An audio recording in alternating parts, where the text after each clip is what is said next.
Hi guys, this is Shannon from Reptile Way and welcome back to our channel. It's so good to have you back in this part 2 video. So if you haven't seen part 1, don't forget to go back and watch that first. But in this video, we are going to be leaving Darwin and driving all the way across Australia to Victoria, and we're going to be taking you along for this amazing trip.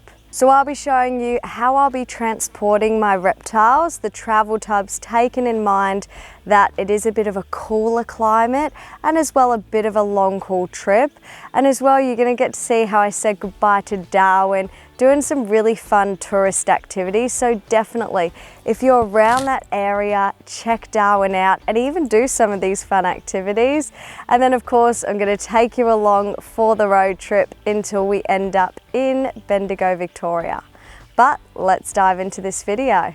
So firstly, the reason why I ended up in Darwin was because I wanted to pursue my dream of working with crocodiles. This is a dream I've had since I was a kid. And I was so fortunate that I got to go out on the rivers, work with wild crocodiles on the feeding, jumping tours.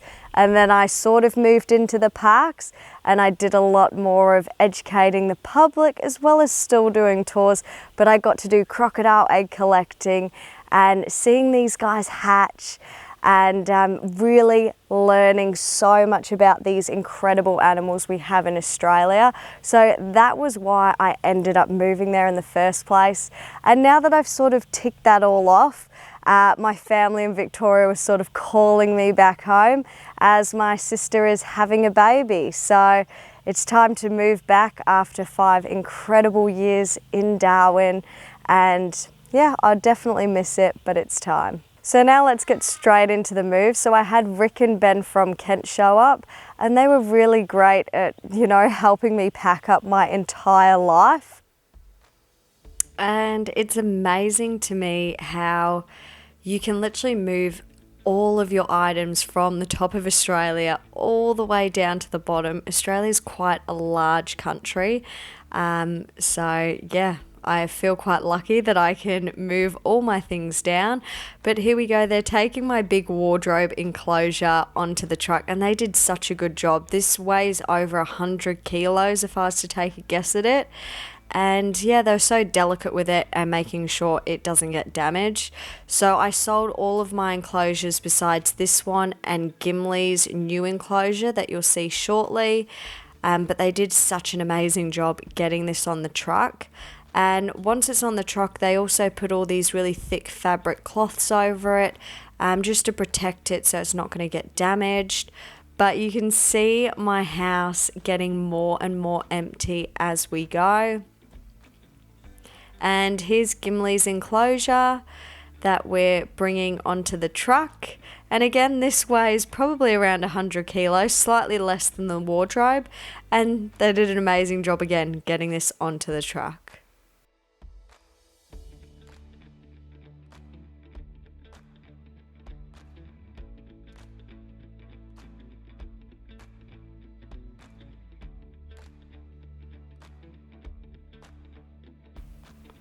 Now all my stuff is on that truck and it's about to make its way all the way to Victoria. Bye to the Kent boys. Thanks so much for being amazing with my things. And yeah, we'll see if it all makes it down south. But this is my house, the place that I lived for around about 2 years. And it's so empty. And this is the place where you see a lot of my videos or lots of my videos. I'm doing stuff in this little unit. So yeah, it's sad to see it go, but on to new things. So now we're going to get the animals ready to transport them, ready for this big journey. So I'm setting up their travel tubs I'm going to put the animals in there ready to go. Now these water containers are silicone down and they've got quite high sides, so the water's not going to splash out. So I'm not going to fill the water all the way to the top. And the hides aren't siliconed in place just because I'm burying the stilt sort of in the substrate and it's not really moving anywhere. But there's onyx going into its enclosure. We put a little bit of water on the substrate for that humidity. Gimli's things are siliconed down. That wooden climbing structure, the logs, they're siliconed in place for safety. And her enclosure's gone right now, so she got put in this a little bit earlier than all the rest, but she's got a nice big travel tub setup so she can climb but hang on. And yeah, again, it's just because we're going for an extended amount of time. But here I've got Diglett out. He is being a menace to my dad. My dad isn't the biggest fan of reptiles, and I think Diglett has cottoned on to that and is having an absolute blast right now. But I wanted Diglett to stretch out before I popped it in its travel tub, and that log silicone down, lots of substrate to bury itself in, lots of sphagnum moss and other substrates as well. But here we've got another blue tongue going in. This is Lizzie. And another reason why the hides are really good is when their heat pads go in, which will be sort of in their hides, if they want to escape that, they can actually go on top of their hides to cool down. So there's always going to be a bit of temperature variance on this trip, but they're always going to have a warm spot and a cool spot, which is going to be great. There's Slinky, the jerk snake, who likes to bite me every chance it gets. And here we've got another one of our beautiful marbled children's pythons. This is Pearl going into her enclosure. She's an absolute sweetheart. And again, I didn't have any issues with my hides moving at all on the trip, but you can silicone it down just to be sure.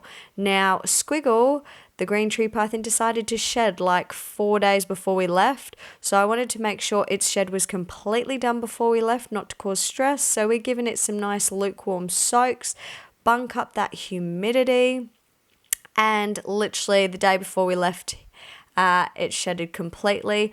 A bit of a trick, you can get a warm, damp cloth, clean cloth, and run the snake through your hands, and that'll get any last little bits of shed. So with this guy freshly shed, it's going into its travel tub where the water's secured, the perches are secure, and eventually it'll settle in and go onto one of its perches, as you can see Squiggle doing right here.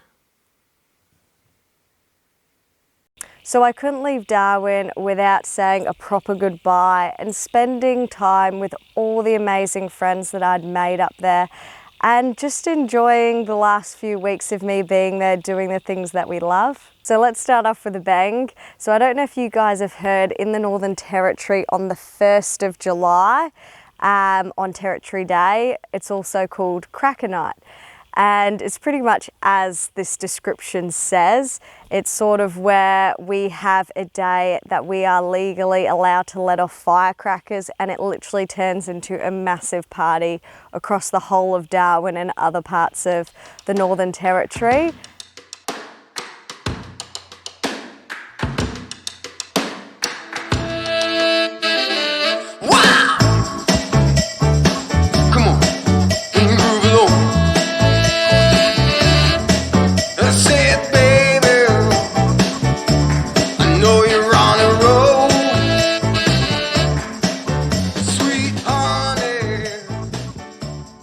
I also couldn't bear leaving Darwin without going on one last little road trip and camping trip with one of my good friends. So I'm heading to one of my favourite spots, Litchfield National Park, where it's got beautiful waterholes and waterfalls. And yeah, there are a few tourists, but it is absolutely amazing.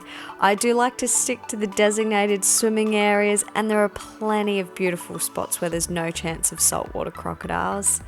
However, you will see signs around that say swim at your own risk pretty much. It's not a guarantee that there's no saltwater crocodiles. So at Wongai Falls, there was a bit of an incident this swimming season just gone where a guy did get bitten by a 2.4 meter saltwater crocodile. However, it seemed to be just a minor wound on his arm. That's why you see saltwater crocodile traps and things like that. But the wet season just before this, they did pull out a big 3.4 meter salty out of here, which again is quite common. The rangers do go around pulling out the salties out of the swimming areas just to make sure it's safe, but not 100% guarantee. But here's another beautiful swimming spot. So I really enjoyed that.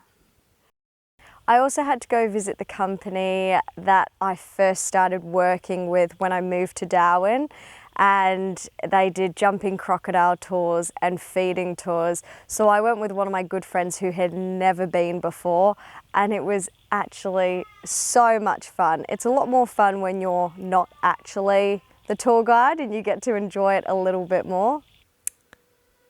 So here we're off on a little jumping crocodile adventure. And again, I absolutely love these kites. That was one of my favorite parts about the tours, that you get to do that at the end.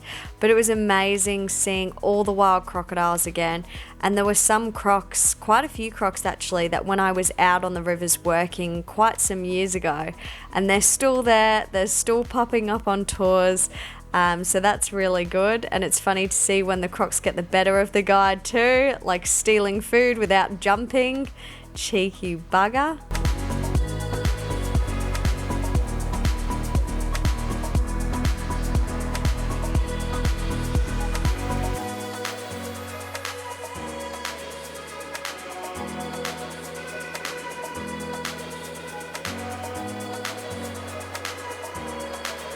But definitely, if you've got time and you're up in Darwin, go to Adelaide River, check out this company. They're amazing. They've been going for the longest out there and they really know their crocodiles. And yeah, I loved going back there and seeing all my old buddies again and seeing people's reactions to this, especially if it's their first time. But check out this little dude. He ended up getting such a big bit of meat because it was the last bit left, and this guy was happy as Larry. He literally got that meat and we never saw him again. But we've got the kites, and again, I absolutely love this when they're feeding and picking the food up off the water. But enough of our tourist activities. It is time to go. We're packing up the car. There are all the containers, but I did put stuff in the back as well. There was nothing moving. It was literally piled from bottom to top. But we left super early in the morning. It must have been around 5:30 a.m. I think.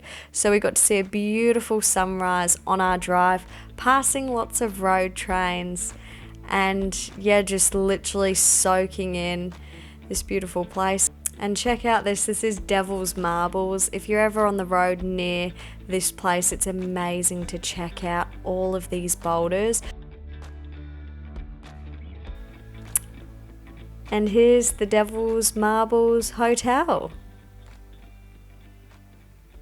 And to be honest, when I'd first driven through here, I'd never been to this hotel. I just camped at the Devil's Marbles. But because I've got my reptiles and I need them to be warm, and they're all in containers, they're not going to damage any rooms. So we just sort of brought the containers in with the heating. But I'm going to show you what I was doing when I arrived at these hotels. So now, because we arrived and it's going to start getting a bit cooler, when we arrived that evening, I decided to put all the heat packs into the tubs. And in the first video, if you haven't watched it, I did all the temperature testing for these heat packs because I hadn't used them before, and they turned out to be great. Gimli's getting 2 heat packs on her perches and where she sits to keep her warm. And we're going to position these heat packs sort of in the bluey's hide, so that can create a nice warm space, but then they can sit on top of their hide to escape that heat as well. Because we are sort of traveling when it's getting a bit cooler in winter, so literally as soon as I hit Devil's Marbles that evening, the temperature did drop. And then from then on, the temperature just went down and down to about, I think the lowest we got was 2 degrees. So luckily I was in rooms that had heating on. My poor dad struggled because we had the heating on to make sure the reptiles were nice and warm. But yeah, so as soon as I arrived, I put all their heat packs in, made sure their waters were all good and clean, and yeah, it wasn't too hard.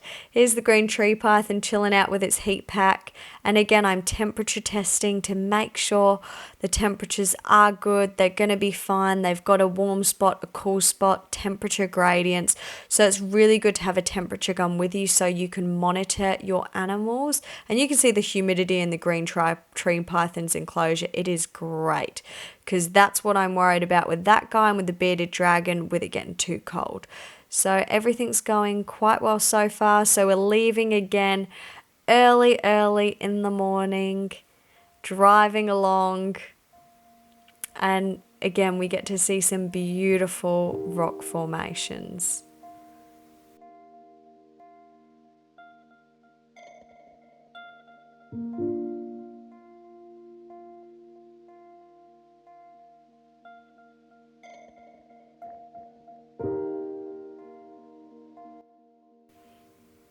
And here we go, the Tropic of Capricorn. So that's pretty cool to be there. We're driving through to Alice Springs with everyone climbing all over that. I wasn't even going to attempt to get a shot of that. But we're taking a little detour because I want to go back to where I used to work. Now, this is not Uluru. We call this Foolaroo. So don't get confused and think that is Uluru. But now we're getting closer. I can see Katajuda. And again, I did some work out here for a year and a half where I was a tour guide and I did reptile handling as well. And yeah, I absolutely miss these places. But we're coming into the resort. And again, it's crazy coming back to a place where I haven't been in years. And yeah, not much has changed. But anyway, we've got all the animals into the room, into the bedroom. And it's quite a nice bedroom, to be honest. Yeah, so it looks a bit funny with all my reptile enclosures. But again, they're not damaging anything. They're just in the tubs. So yeah, but check out that humidity for the green tree python. Still going strong. Temperatures are great. When I checked them when we arrived, I've got Gimli, the bearded dragon. She's got extra heat lamps on because, again, she needs that extra heat for herself.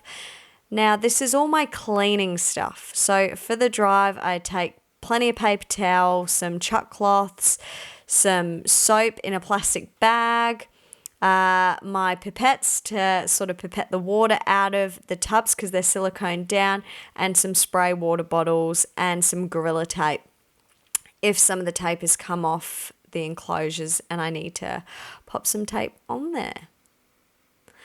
So I'm going to show you how I sort of go about changing the waters. So you can see I'm just using this super large pipette thing that I've got, and I literally just pipette the water out until it's completely out. And then it's just as easy as getting some paper towel, getting a nice clean cloth, and completely making the area bone dry.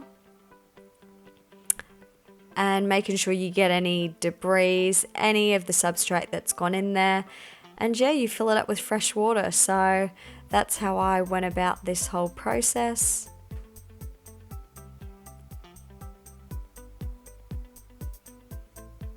And again, I'm just going over the temperatures, make sure those heat pads are still going good, and the heat pads are still going strong for like 7 days. They're still letting off heat. On the black-headed python, and again, going to do the same, change its water. The black-headed python did have 2 heat pads as well. The green tree python's looking good, so I literally just went over all the animals and changed their waters, made sure they were all okay before I started having my fun.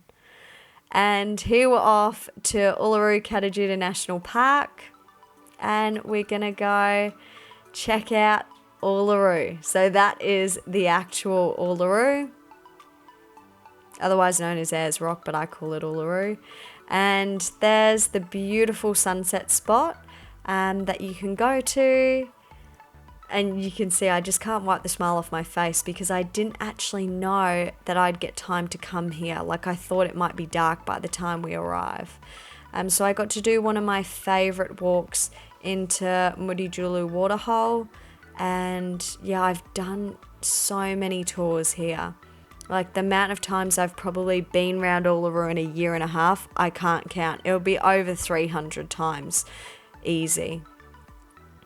But I'm giving my dad a mini tour as we're walking down to the waterhole. I'm sort of can remember some of the stories and things like that. It starts to come back to me. But yeah, check out this beautiful waterhole. I've been here when there's been an actual waterfall, and it's been raining on Uluru. That was incredible to see that when I was there once upon a time.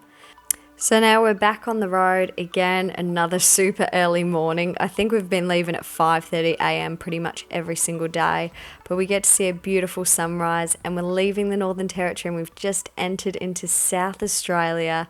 And as each of the days progress and as we get further and further and closer to Bendigo, Victoria, I just can't believe it. But this is a place called Kubapidi. If you've got time to stay there and properly check it out, it's worth it. It's pretty much a whole town that's underground. But now we're making our way into Woomera, and they've got some pretty cool displays there, which is quite interesting.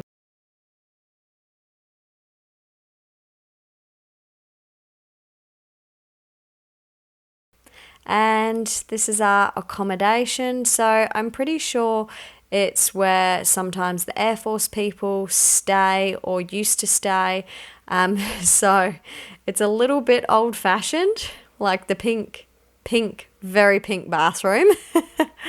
But yeah, it's nice, a lot of rooms, a lot of space, and heating for my reptiles. And for me and my dad to have a little bit of a break from one another. Yeah, so quite nice. So here's all my reptiles taken up pretty much the entire room. So I was lucky I got the big room because I've got the reptiles. And now we're leaving Woomera and we're going to make our way all the way down to Bendigo, Victoria. And you can check out, it's getting so cold right now. But we had a beautiful sunset and we arrived. I got to see mum and dad's little dog Cricket and just check out how beautiful this place is. I'm so fortunate to be able to stay here until my rental is ready. So my rental still may not be ready for a few months. So I will be moving again, but it's a good place to stay temporarily. I can't really complain. And my best little bud, she's going to be my dog one day. But check out the cuteness of this little dog. No wonder she gets away with absolutely everything. Trying to make friends with the horses. And just look at these horses. They have gotten so many carrots out of me. It's not funny.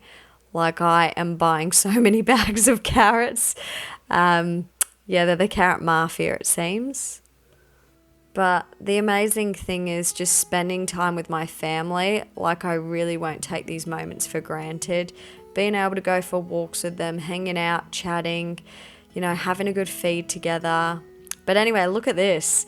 I woke up one morning, there's kangaroos absolutely everywhere. So this is literally right next to the house. So you can't complain. They're all in the field too. You see all the babies running around playing and the parents trying to rein them in a little bit because they're little nutters. And this is my lunch, breakfast spot. Yeah, I really can't complain. I'm so lucky. And these are all the reptiles. I've taken over mum's office because it has a heater system that I can set at a temperature until I get them in their enclosures and the heating sorted out. So this is a room that I can keep at nice temperatures that are going to suit the reptiles. But they all made the trip. I'm so happy. I'm doing my checks Diglett, I think, is a little confused as to what the hell's going on. We got bangers there. All the animals made it with absolutely no incident. There's Squiggle, the green tree python, doing great.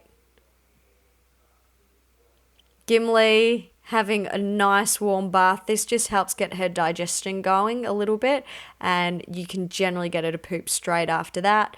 And then she's got all the lights on her enclosure, and the temperatures are great for her. So I'm just setting everything up, making sure the animals are comfortable until their actual enclosures arrive.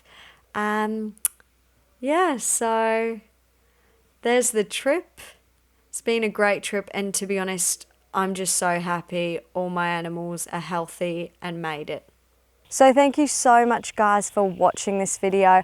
I really do hope you did enjoy it, and especially if you're not in Australia, or even if you are and you've never been to certain parts, I hope I've given you a little bit of a glimpse into some really beautiful places, all from the top end of Australia going down south on this road trip.